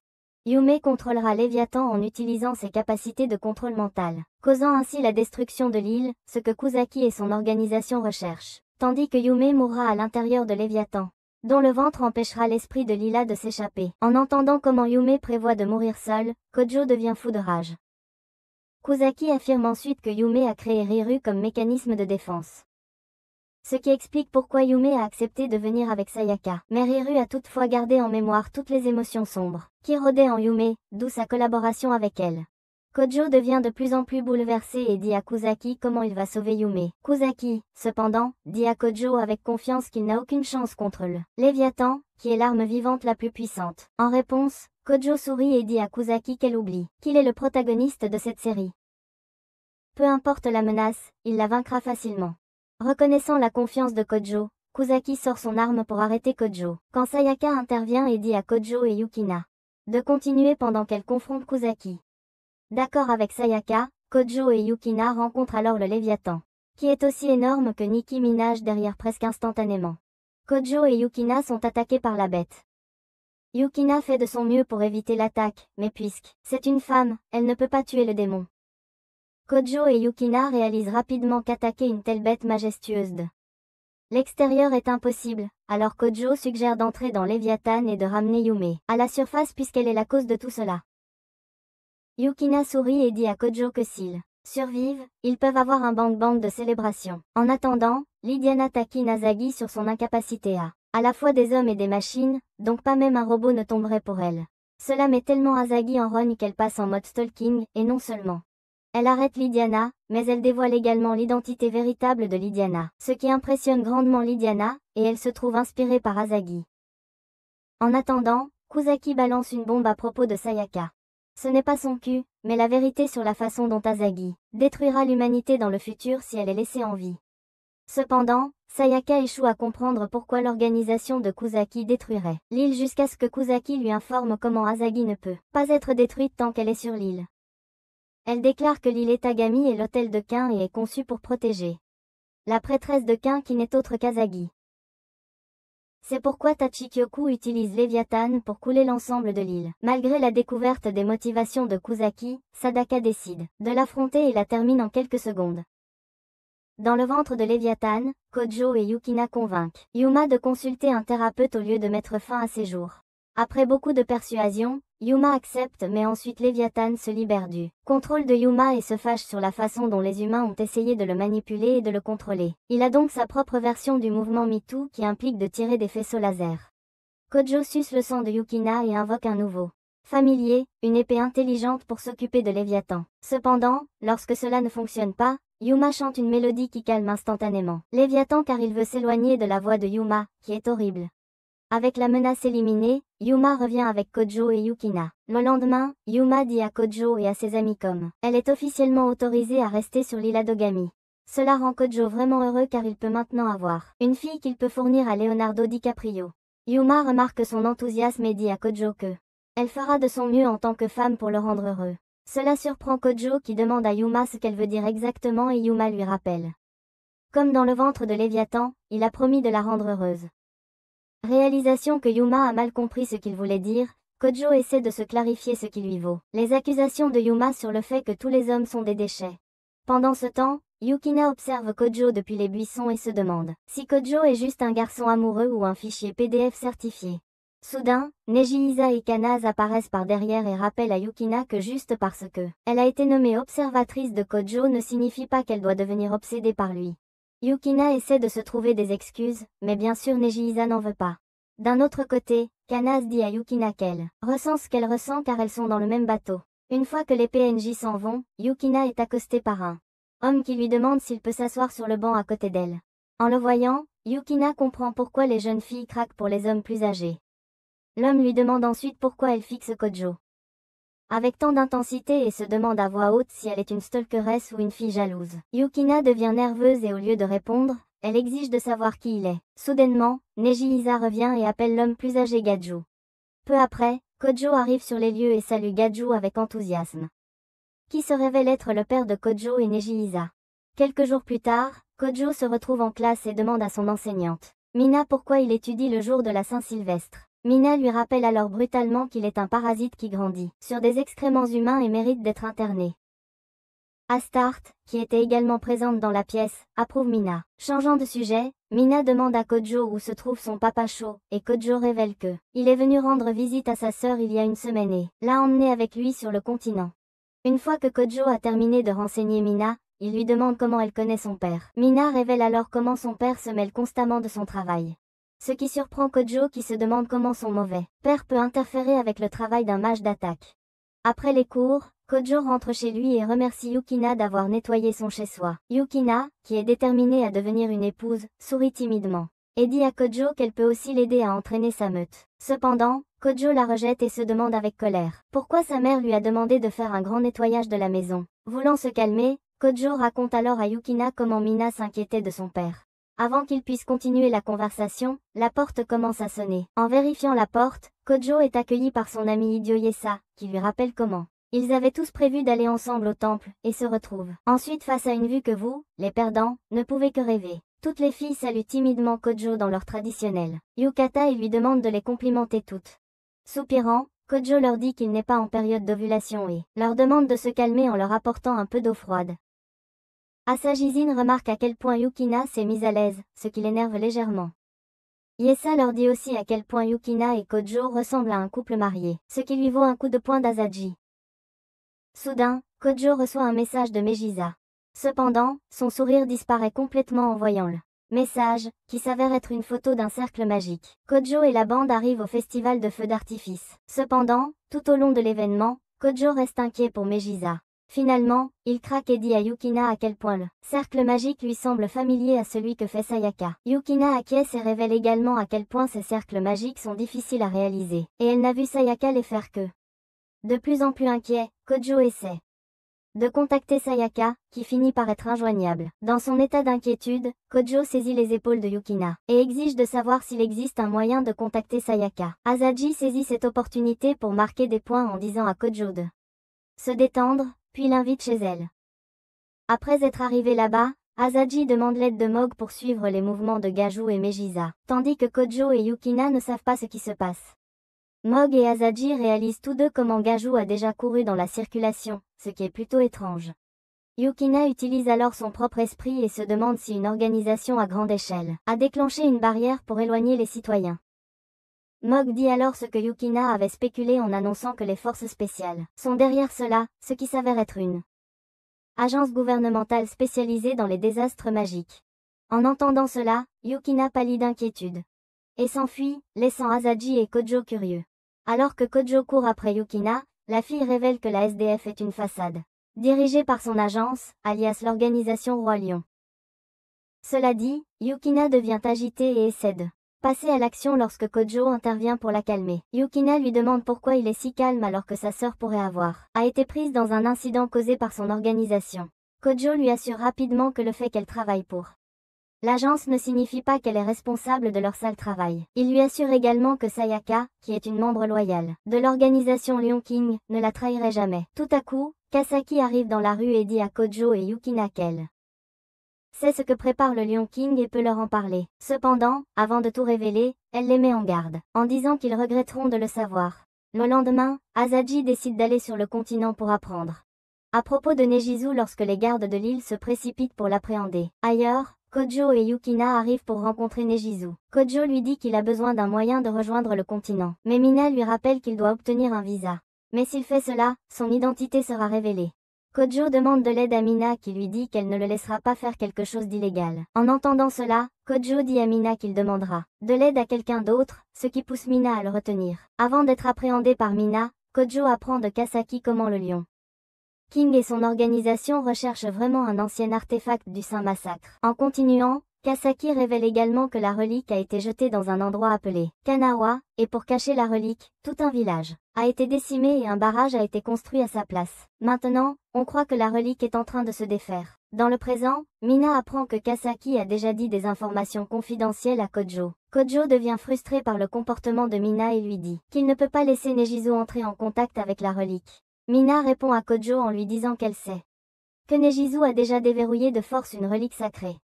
Lorsque Kojo exprime sa surprise à cette nouvelle, Mina déclare qu'il n'a toujours pas retrouvé ses souvenirs perdus. Elle lui dit alors franchement qu'elle ne peut tout simplement pas le laisser quitter l'île. Alors que Kojo lutte pour se libérer, Nina arrive et aide Kojo en disant que Kanaz s'inquiétait pour eux.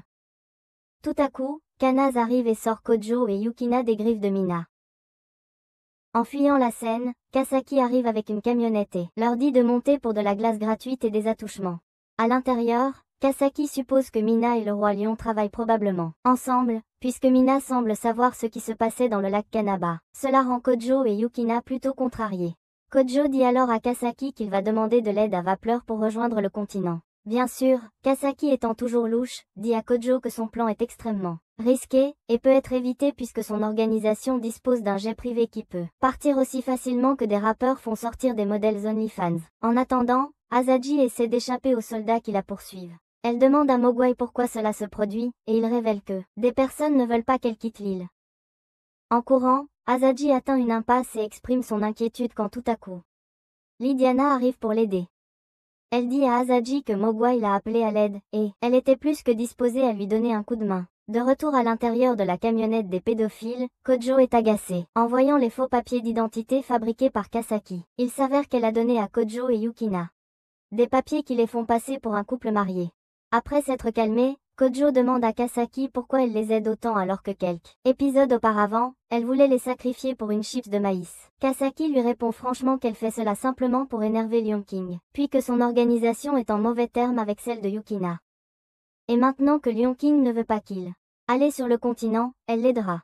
Tout à coup, Yukina remarque un cercle magique invisible et essaie d'arrêter le fourgon. Cependant, lorsqu'elle échoue, Kasaki et les autres sautent à temps. Le fourgon disparaît alors dans un vide et en sort Mina qui déclare qu'elle ne laissera pas Kojo partir. Furieux par les interventions constantes de Mina, Kojo lui dit de simplement se casser, mais Mina reste ferme.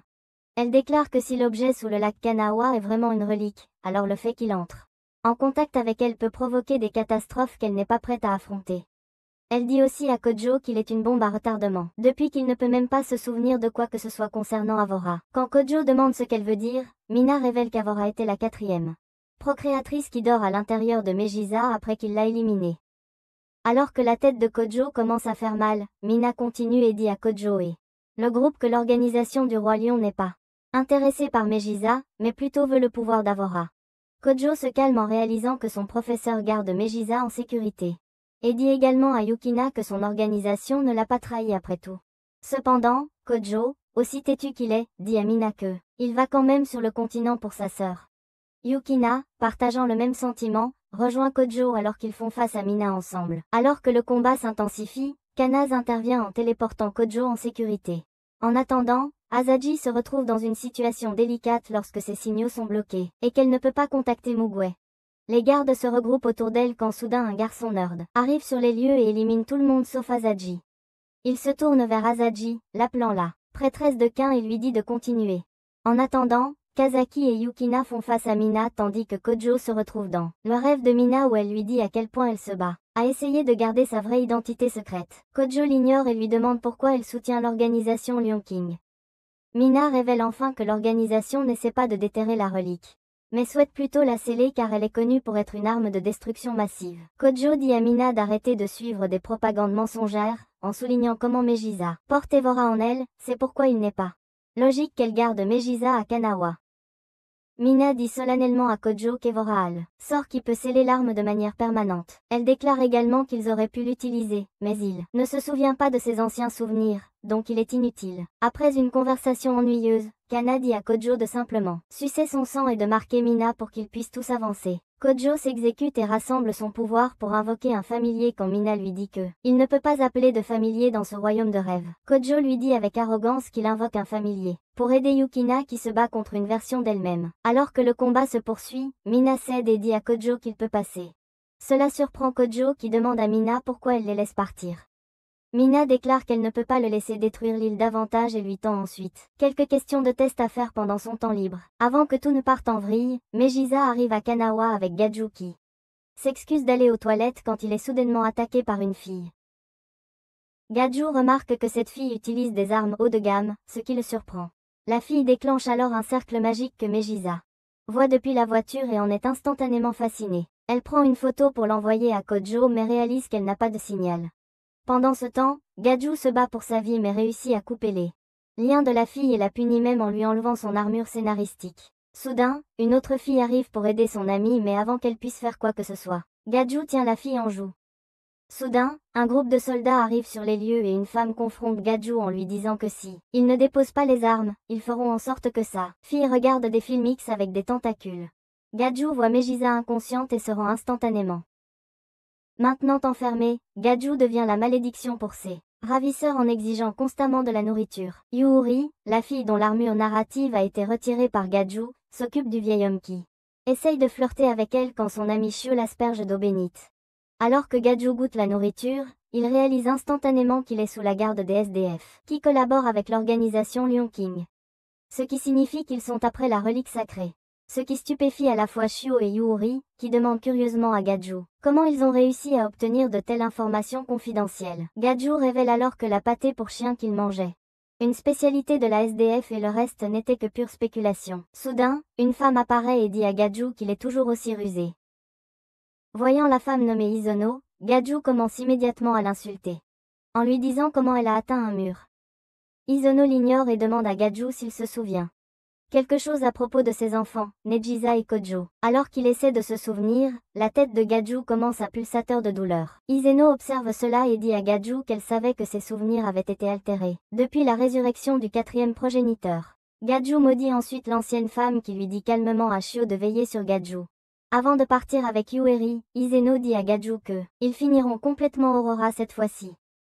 En parallèle, Nejisa se détend dans les sources thermales. Elle se demande comment, même si elle a été invitée par grand-mère Isono à prendre son mal en patience. Dans les sources thermales, elle ne peut tout simplement pas le faire car elle manque de ses amis. Tout à coup, une fille nommée Kuraki entre dans les sources thermales et demande à Nejisa si elle peut la rejoindre. Nejisa lui donne la permission et commence immédiatement à l'aimer et ses liens aquatiques. Plus il continue à jouer, plus Nejisa se sent à l'aise avec elle. Soudain, Kuraki abandonne son rôle et dit à Nejisa qu'elle est beaucoup comme elle, puis appelle Aurora. Ailleurs, un groupe de soldats est vu en train de surveiller la relique sous le lac artificiel de Kanawa. Isono dit au groupe qu'elle sait comment réprimer l'artefact, qui est probablement pourquoi l'organisation du roi lion lui a demandé de se joindre à eux. Kuraki entre en scène et dit à Isono qu'elle est juste à l'heure. Yuri voit Kuraki et réalise instantanément qu'elle est en présence de l'une des 3 saintes. Isono se tourne vers Yuri et lui demande ce qu'elle pense de la relique Avalon. Alors que tout le monde la voit comme une arme de destruction massive, Yuri dit à tout le monde qu'elle pense qu'Avalon est simplement mal compris.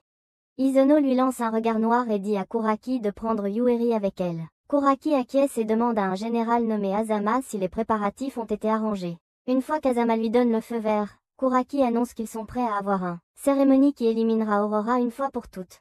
Nejisa se réveille et se retrouve dans le lac Kanawa. Elle est alors accueillie par Kureki qui lui dit rapidement qu'elle l'a amenée à l'intérieur du lac, tandis que son corps est à la surface. Cependant, Nejisa dit à Kureki que le corps dont elle parle n'est pas le sien. Kureki lui dit qu'elle a raison, et que le corps appartient au 4e procréateur qu'ils vont utiliser comme sacrifice pour le bien suprême. En entendant cela, Nejisa déclare « abat le utilitarisme ». Cependant, Kureki la rassure en disant qu'Aurora est toujours morte, donc l'utiliser pour réprimer Avalon n'est pas si grave. Nejisa essaie d'arrêter Kuraki avec violence, révélant que tout est devenu une erreur, mais il est trop tard. L'osso est brisé, et des milliers de monstres sont repérés dans la rivière. Pendant ce temps, dans la cellule de braquage, Gaju demande à Shio si elle sent quelque chose d'anormal. Tout à coup, l'endroit est entouré par des monstres qui sont là pour taper leurs fesses. Gaju brise instantanément le mur, ce qui choque Shio qui demande à Gaju comment il a réussi à faire ça. En réponse, Gaju déclare que la question est de taper ou ne pas être tapé, et il n'est pas d'humeur à se faire dominer par des monstres géants, des insectes, donc il a utilisé une astuce géniale pour s'aider. En entendant cela, Shio réalise à quel point Gaju est le même homme qui est devenu célèbre pour être revenu d'entre les morts. Pendant que Gaju et Shio s'occupent des monstres, Kureki dit à Susanoo qu'elle avait tort au sujet d'Avalon car cela les manipulait. Après avoir vaincu une poignée de monstres, Gaju et Shio découvrent Aurora, qui s'excuse et laisse ensuite Nejisa prendre le contrôle de son corps. Gaju ramasse une Nejisa inconsciente quand lui et Shio sont accueillis par un énorme dragon. Ailleurs, Yuri se réveille et rencontre une fille nue. Entre-temps, Asaji et Lydia n'arrivent plus près de leur destination, le lac Kanawa. quand ils sont accueillis par une horde de monstres. Avant que Lydiane puisse les repousser, Asaji lui dit qu'il y a un garçon devant eux. Lydiane avertit le garçon de s'en aller, mais quand il n'écoute pas, Lydiane tire sur les monstres. À son grand désarroi, elle est accueillie par encore plus de voyous. Le garçon leur dit avec arrogance que même s'ils ont l'air pitoyables, il est content qu'ils s'inquiètent pour lui. Sur ce, il détruit magiquement tous les monstres en vue. En observant le pouvoir de l'étranger, Lydiane demande « Lui s'il est de la dynastie de la destruction ». Le garçon feint la surprise que des paysans le connaissent et se présente comme le descendant direct du deuxième géniteur. Règne de la dynastie de la destruction, Iblis. Ailleurs, Yuri retrouve Isano qui lui demande à propos de la selle étrange de la fille sur son dos. Yuri lui dit que ça ressemble à ce que les grues lui ont envoyé pour s'occuper d'elle. Sans rire, Isano serre les fesses et dit à Yuri de veiller sur les blessés et de ne pas laisser l'enfant disparaître de ses yeux. En même temps, dans les bains thermaux, Kojo apprend de Mog qu'Asaji est aussi à Kanawa. Soudain, Kisaki entre dans la zone des hommes et tente de flirter avec Kojo. Après avoir plaisanté, Kisaki dit à Kojo qu'elle est ici pour dire au revoir car son organisation a besoin d'elle au lac Kanawa, après qu'une attaque de monstres a été signalée. Kojo s'inquiète en entendant cela, ce qui pousse Kisaki à lui dire que s'ils survivent à une autre mission, alors ils devraient se retrouver et coucher ensemble. Tout à coup, Yukina arrive sur les lieux et trouve Kisaki et Kojo ensemble.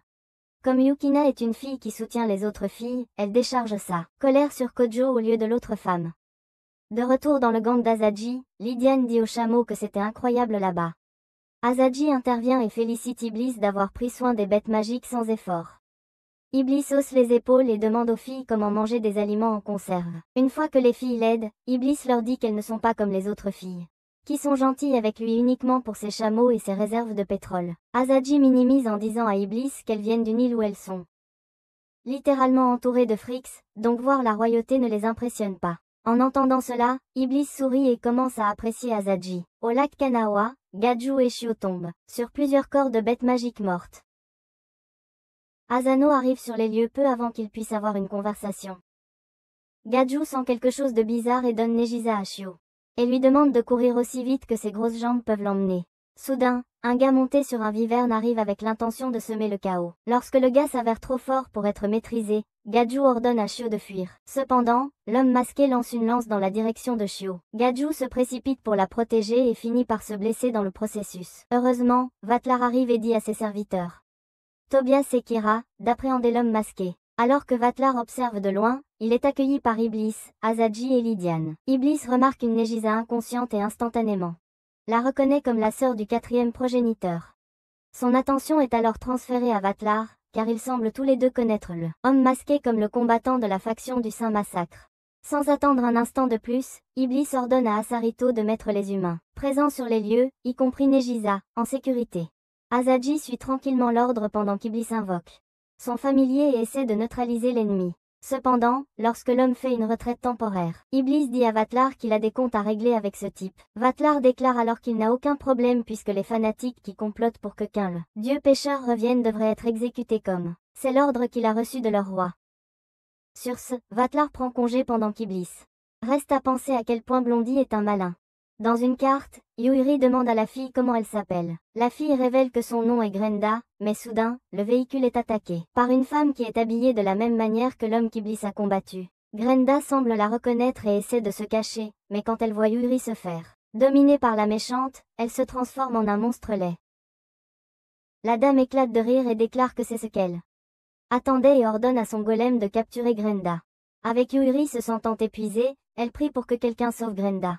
On dirait que Yuri a nourri les sans-abri alors que Yukina et Kojo arrivent sur les lieux. La dame reconnaît Kojo comme le quatrième progéniteur et s'enfuit immédiatement. Yuri voit sa collègue et se précipite pour saluer chaleureusement Yukina. Plus tard, Iblis exige de savoir pourquoi la faction du Saint Massacre est arrivée au lac. Chip s'excuse et dit à Iblis qu'elle ne peut pas révéler une telle information confidentielle. Furieuse de sa loyauté envers son organisation, Iblis la réprimande jusqu'à ce que Gaju blessé se joigne à la conversation, révélant comment l'organisation Lion King était après l'Avalon, mais avant qu'ils ne comprennent ce qui se passait. Le lac a gelé et des bêtes magiques sont devenues complètement folles. Après avoir compris la situation, Iblis affirme que l'organisation du roi lion a toutes les informations erronées car il pense que ce qui se trouvait sous le lac Kenawad est probablement un instrument divin, assez puissant pour être le successeur du dieu pêcheur.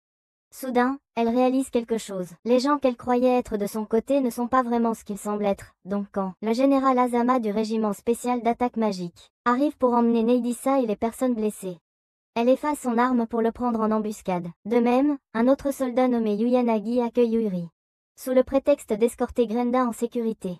Cependant, Grenda s'accroche à Yuri, ce qui agace le soldat. Kojo s'insère rapidement entre eux et demande à Yuyanagi comment il était au courant du nom de Grenda, qu'ils ont seulement appris récemment. Ailleurs, Shio dit à Azama comment elle a remarqué que le régiment spécial d'attaque magique était absolument nul dans la bataille qui vient d'avoir lieu et se demande si c'est parce que les soldats ont reçu de mauvaises armes de la part des autorités. Azama essaie de dire à Shio qu'il n'avait pas anticipé un tel désastre, mais Shio appelle cela des balivernes et l'accuse d'être un chevalier du dieu pêcheur. Sans perdre de temps, Yuyanagi ordonne à ses soldats pour attaquer pendant qu'Azama dit à ses hommes d'attaquer Shio. Cependant, avant qu'ils puissent continuer, Kuraki entre dans la conversation et manipule les subordonnés d'Azama avec des fils de leur énergie vitale. Elle demande à Azama s'il pensait vraiment pouvoir utiliser l'organisation du roi lion pour réaliser ses objectifs. Soudain, une fille montée sur un viverne vient attaquer Shio. Quand le piège est dévoilé, Shio est choqué en voyant le visage familier du major Okiyama. Au lieu de tergiverser, Okiyama frappe Azama et s'enfuit. Yuyanagi est ensuite réuni avec Azama, qui, sans cligner des yeux, exécute l'un des siens. Il tire également plusieurs balles sur Yuri, ce qui finit par la blesser. Grenda voit cela et se transforme à nouveau. Cette fois, elle attrape ses amis et les emmène dans une cabane dans les montagnes. Quelques heures plus tard, Yuri se réveille et pousse un cri sauvage, se voyant dans rien d'autre que son armure de scénario. Yukina arrive et demande à Kojo s'il essaie de nuire à Yuri. Plus tard, Yukina prépare à manger pour tous. C'est alors que Kojo apprend que Yukina, Yuri, Sayaka et Shio étaient tous proches car ils travaillaient au même endroit. Alors qu'ils rompent leur jeûne, Yuri observe comment Yukina et Kojo sont comme Pugiepie et Marzo, ce qui surprend Kojo et Yukina, qui sont aveugles à leurs sentiments évidents l'un pour l'autre. Grenda, étant une citrouille complète, demande directement à Yuri si elle aime Kojo. Yuri lui offre un sourire triste et dit que peut-être, dans une autre vie, elle serait à la place de Yukina. Soudain, un bruit fort est entendu dehors. Kojo va vérifier et trouve Azama là-bas. Il demande à l'homme pourquoi il est seul, ce qui pousse Azama à révéler qu'il est là pour parler à Kojo. Il commence en disant à Kojo que ce monde est ennuyeux car les humains, constamment effrayés par tout ce qui les entoure. Il révèle ensuite que le massacre sacré a été initié par les divas et que le dieu pêcheur est venu. Kojo dit à Azama qu'il n'est vraiment pas intéressé par ces conneries, alors Azama va droit au but, révélant qu'il et d'autres personnes partageant ses idées veulent ressusciter l'ancien dieu et ensuite le contrôler. Il révèle également comment Grenda est la gardienne de la relique laissée par Cain, et ils veulent l'utiliser pour s'attaquer à la société de gestion de l'île artificielle car ils souhaitent détruire tous les démons sur l'île Edogami et ramener le monde à son état normal. Ainsi, ils peuvent aussi le sauver de l'immortalité et il peut mourir en humain, au lieu d'un vampire brillant comme Edward Cullen. Les filles arrivent rapidement à côté de Kojo, le tirant de ses pensées. Kojo dit à Azama que sa proposition était tentante, mais qu'il ne veut pas livrer l'innocente Grenda à un homme comme lui. Au cours du combat, Azama envoie Kojo dans un néant et Grenda le suit. À l'intérieur du néant, Grenda dit à Kojo de sucer son sang, pour qu'il puisse absorber toutes les informations qu'il contient. En surface, Asaji, Iblis et Lydiane se réunissent avec Yukina pour lui offrir leur soutien contre Azama, quand soudainement Kojo et Grenda s'échappent du néant. Cela surprend Azama qui se demande pourquoi Grenda a tiré sur un démon. Au lieu de répondre à Azama, Kojo le vainc simplement dans le combat et retourne tout à la normale, sauf une chose. Asaji lui demande avec colère pourquoi il a gardé son identité secrète. En réponse, Kojo sourit timidement car répondre à une femme en colère est dangereux. Pensez-vous que Kojo a l'air mieux avec Asaji? Si c'est le cas, commentez Asaji pour la victoire, et si vous aimez anime récapitulatif, regardez cette vidéo ici.